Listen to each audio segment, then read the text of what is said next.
Uh, I want to talk about no joke for a second because that phrase is doing something specific in this title, and I think it's worth pausing on before we go anywhere else. Most readings, even ones with dramatic titles, have a kind of built in wink to them, a sense of, okay, this is exciting, this is meaningful, but we're also having fun with the format a little. And I think that's fine most of the time. But no joke is different. It's not adding excitement, it's removing the wink. It's saying, I know how this sounds, and I'm telling you anyway because it's true. When I sat down with your energy, I understood why that phrase showed up. Because what came through wasn't the kind of thing that needs embellishment to feel significant. It's significant on its own. And I felt this instinct almost immediately to make sure I didn't undersell it by being too casual or too playful, the way these readings sometimes are. So, no joke, let's go into this properly. The first thing I want to do is unpack forever because I think that word is carrying a lot of weight here, and I want to make sure we're on the same page about what it actually means. What I'm picking up isn't a single dramatic event that happens and then you move on with your life slightly different than before. It's something that becomes part of the permanent architecture of your life. Like, imagine your life as a structure with certain things in it that are foundational, load bearing things. Everything else is built around, and other things that are more like furniture, important, maybe, but replaceable, movable, not structural. What I'm sensing is something moving from the second category into the first, something that's about to become load bearing, a fixture, the kind of thing that years from now you'll refer back to as a point of reference before this happened and after. And here's what I think makes this different from a lot of the big things coming readings you might have encountered. A lot of those are about events, opportunities, moments. This is about something that once it arrives doesn't really leave. It becomes part of the ongoing structure of your life rather than a moment within it. Um, Let me try to get more specific because I don't want this to stay abstract. What I'm picking up has a strong sense of a person attached to it. And I want to be careful here because I don't think this is just a romantic partner in the way that phrase usually gets used in these readings. What I'm sensing is more foundational than that. Someone who becomes part of your life in a way that doesn't really have an exit, not because you're trapped or because circumstances force it, but because the connection itself, once it forms, has a quality of permanence to it that most connections don't. I keep coming back to the word anchor, not in the sense of holding you back, but in the sense of something solid that the rest of your life can be oriented around, something you come back to, something that's there consistently, regardless of what else is happening, in a way that becomes part of how you navigate everything else. This could be romantic. I think for a lot of you it is, but I don't want to limit it to that because I think for some of you, this might be a different kind of relationship entirely, a friendship that becomes a kind of family, a connection with someone, maybe even someone you haven't met yet, who ends up playing a role in your life that's hard to categorize using the usual labels, but that's undeniably central, undeniably permanent once it's there. Has there been anyone recently, even someone you've only interacted with briefly, who left an impression that felt different from usual? Not necessarily dramatic, just different. A sense of I don't know what this is yet, but it felt like something. Tell me in the comments because I think there's a specific instance here for a lot of you, even if it seemed minor at the time. I want to talk about the internal piece of this too, because I don't think the permanence is purely about another person. I think there's something happening inside you as well that's connected to all this. What I'm sensing is a kind of realization, not a realization about a specific fact, more like a realization about direction, about what you're actually oriented toward underneath all the day to day stuff. I keep getting this image of a compass needle that's been wobbling for a while, moving around as different things pull at it, different priorities, different versions of what your life should look like. And then at some point, it just settles, points somewhere consistently. And once a compass settles, it changes how you make decisions, not because you suddenly have all the answers, but because you have a direction. And having a direction means a lot of decisions that used to feel complicated, that used to involve a lot of back and forth, a lot of weighing different possibilities, suddenly become simpler. Not because the decisions themselves got easier, but because you have something to measure them against now that you didn't have before. I think this is the realization piece of changes your life forever. Not a single insight that you have and then move on from, but a kind of settling, a direction becoming clear that then informs everything else going forward. The compass doesn't unsettle once it's settled. It just becomes part of how you move through everything else. Now, let's talk about prepare, because I think this is actually the trickiest part of the title to address, honestly. How do you prepare for something like this? If it's foundational, if it's permanent, if it's the kind of thing that becomes part of the structure of your life rather than just an event within it, what does preparation even look like? I don't think it looks like logistics. I don't think there's a checklist here, things to do, steps to take in order to be ready. What I'm sensing is that preparation in this case is more about openness than action, about not having your life so fully planned out, so fully accounted for, that there's no room for something this significant to actually land. Here's what I mean.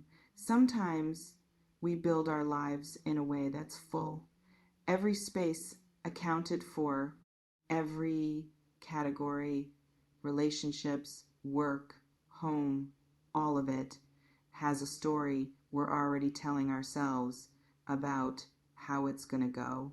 And when something this big arrives, if every space is already full, if every story is already being told, there's a tendency to either miss it because it doesn't fit the existing story, or to try to squeeze it into a smaller role than it's actually meant to play because there's no room for it to be what it actually is.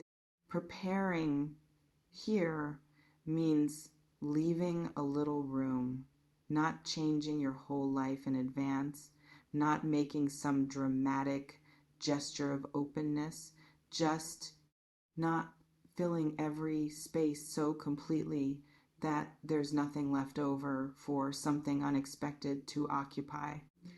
I want to address the emotional quality of all this because I think No Joke and Change Your Life Forever together can create a kind of pressure.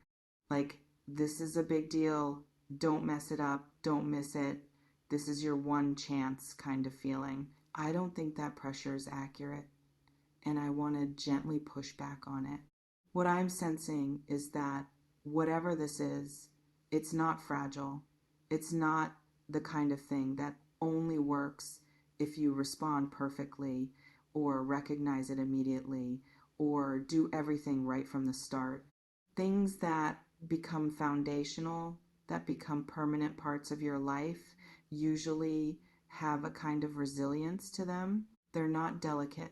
they don't depend on you getting every step exactly right. So if you're feeling some pressure right now, some sense of, oh no, what if I miss this? What if I don't recognize it in time? I'd say let that go a little. What's coming isn't going to require perfect recognition from you in order to land. It's going to arrive and it's going to be what it is.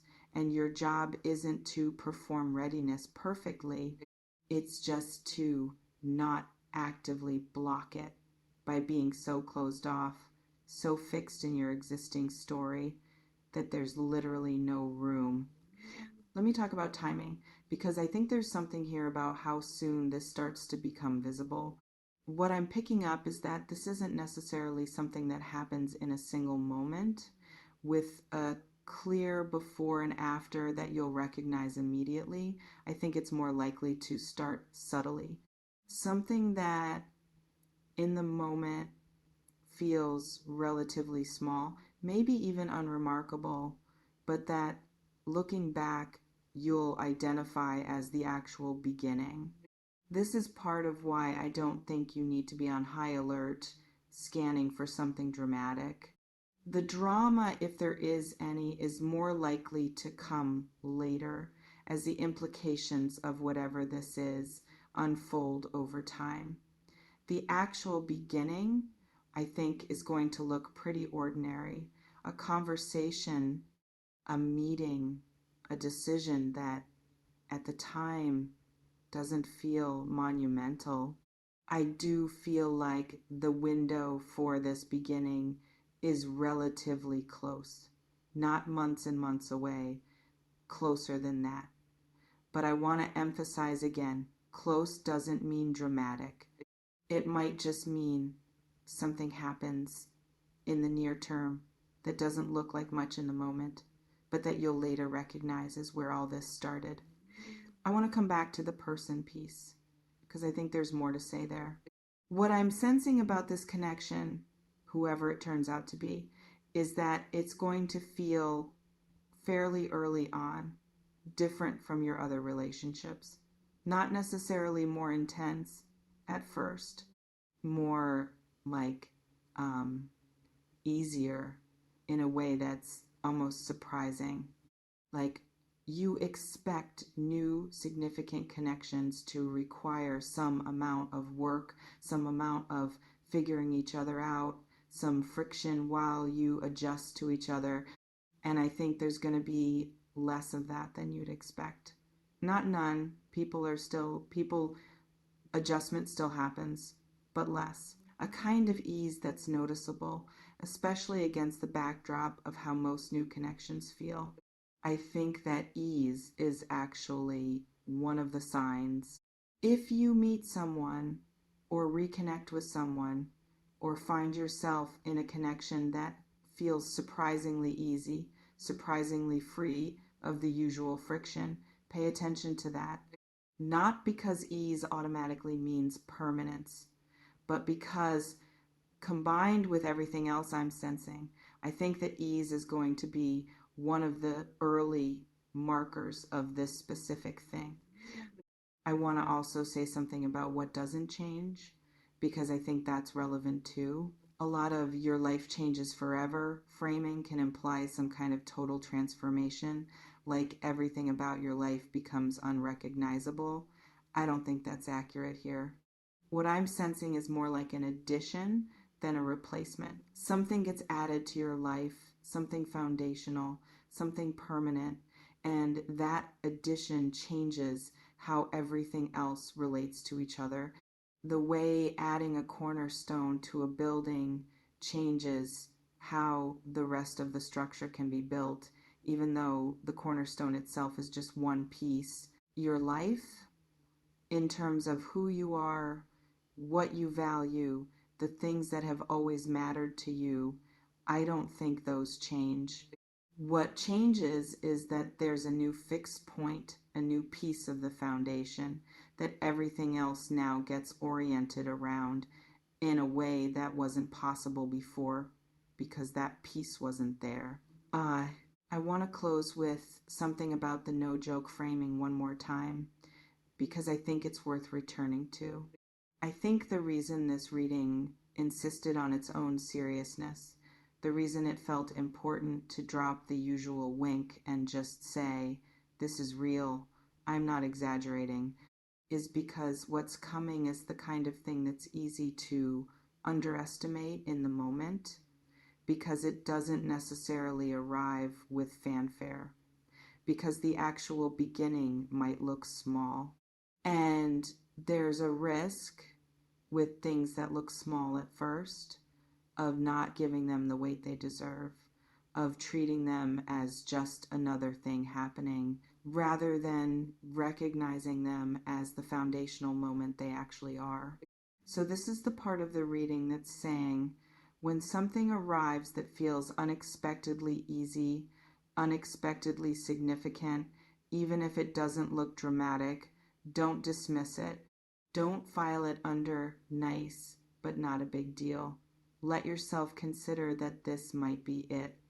Not because you need to force significance onto something small, but because sometimes the things that change everything don't look like much right at the start. It's coming closer than you might think, and when it arrives, I don't think you're going to need convincing that it matters. You're just going to know. No joke.